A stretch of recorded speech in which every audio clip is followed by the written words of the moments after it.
that particular person. Does that make sense? But it isn't shaped, it isn't definable, and it's very, very hard to talk about. You expect, when you're talking about feelings, for other people to go halfway with you, because you're trying to remind them of when they felt in a similar way. And so it's very, very difficult to describe your emotions to people. The other thing is that they don't quickly, they quickly change, but they don't sort of have edges to them, and you can't clearly say when you stopped liking somebody and started to dislike them.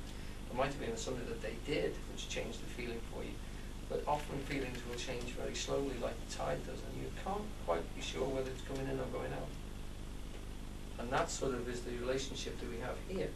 Because as he calls in this, as he says in this talk, feeling is fielding. What you're actually doing is you're feeling the field. You've got your senses out, and you're actually experiencing what's going on inside the other person and what's going on between you as field functions. So it is quite sophisticated and very sensitive, but it isn't clearly demarked and delineated into ideas.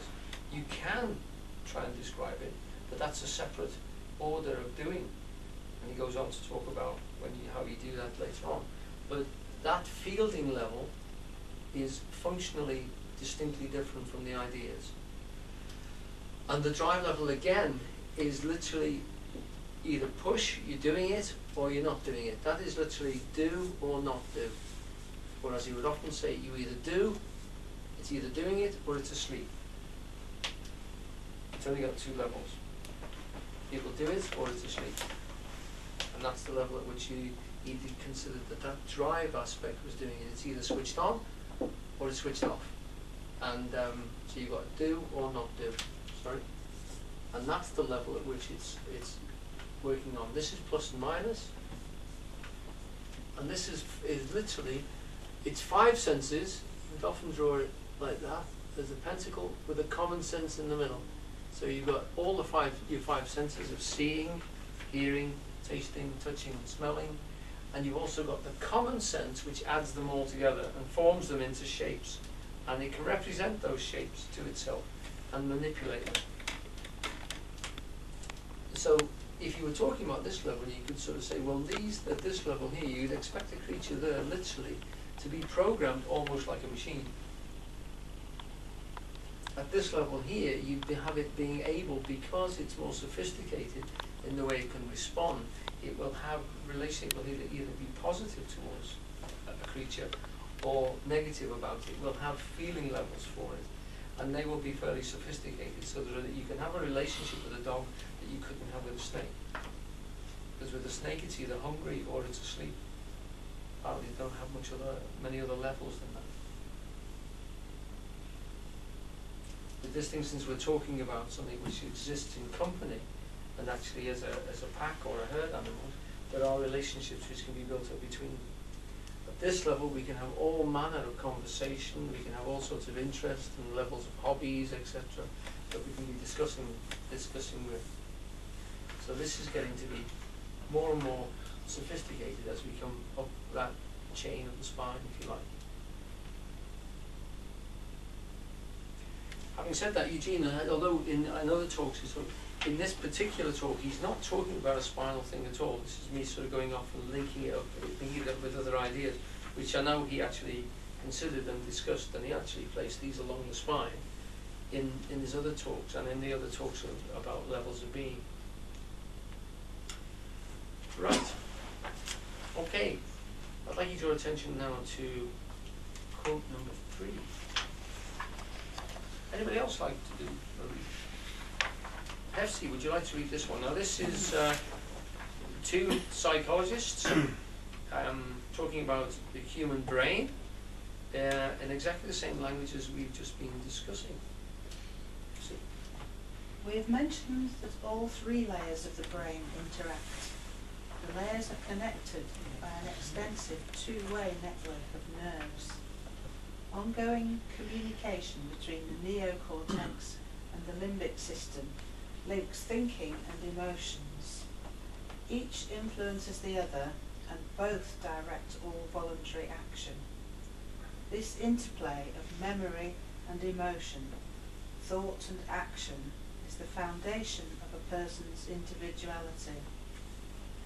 The full extent of this interconnectedness is unclear. However, it is entirely incorrect to assume that in any situation one of our three brains is working and the others are not. What we can do tentatively is assume that at times Ruin the video now. what we can do tentatively is assume that at times one particular focus may be dominant, while the rest of the brain acts in support, and that education can influence which focus dominates. Beautifully read, thank you. True is that. Yes. Although Absolutely. you did say earlier on that sometimes one part can go off and do something on its own without you intending it when you're not looking. Yes, indeed. And get us into trouble. That's a really good get out. Yes. Yeah, it slipped out Are of they my always focus. supporting each other? Yeah. Now, this is really just to show how the not all psychologists, I mean, and psychiatrists will go along with this, and some would say it's quite simplistic to describe this, but there's a great deal of evidence that from the structure of the brain, and for the way that we behave, and for the way that ideas actually, and language breaks down into these different types of words for different types of activity, which suggests that there is this threefold nature in human beings, and that we experience ourselves on those three levels. Can we just have a show of hands? Does everybody sort of feel that they understand what the three different levels relate to? Yeah. Okay, great. Okay, so, I mean, Eugene, in the coming quotes, will constantly go over the definitions again and link them and separate them, because he's talking about something here which he always came, I mean, the rest of the lecture will hopefully endorse the fact that he is stressing the fact that for us to be conscious of ourselves, it is important that we actually recognize these different compartments of ourselves, that we actually deal with ourselves on these levels, because if we're going to make something happen, or if we're going to stop something happening, this is the process we have to control. We have to know how the gubbins work together, how things fit together. So that I know we're talking to him about yoga exercises, yoga postures. He was saying that the energy is stimulated, and it helps to generate and to stimulate energy if you can generate the feeling. So the feeling level is very important as the link between the two. And you can actually use that if you consider this to be almost like the Freudian ego here at this level, that being the superconscious and this being the id. This ego, this feeling level, can link these two together and bind them and make the idea feed into what you actually do. And what you actually want to do in life can become goals for you to actually achieve. So this is the yoking together. And Eugene would say that this is the yoke in yoga, is the fact that you're linking these aspects of your being together. And this is why yoga is stressed as being about centers along the spine. We'll talk about the chakras in a few moments, but those levels are literally the binding of them together, are to make this whole thing function together. You're yoking them together. The joke of yoga is the fact that most people cannot do this. They can't keep themselves together, and they can't contain themselves in that sense, and they can't make this thing acts against them, and then that thing will act against them, and they fly from this end, thinking that something is wrong, and then doing it the following day. This is a process which human beings do on a regular basis, and they'd like to think of a particular activity, but they can't get themselves out of bed to do it. And this is the process which we've all experienced at some level, present company accepted. Right, we're going to move on now to this fourth quotation, again from Three-Part Mind, and this is where Eugene is now starting to talk about where the problems arise in this process and how we have to recognize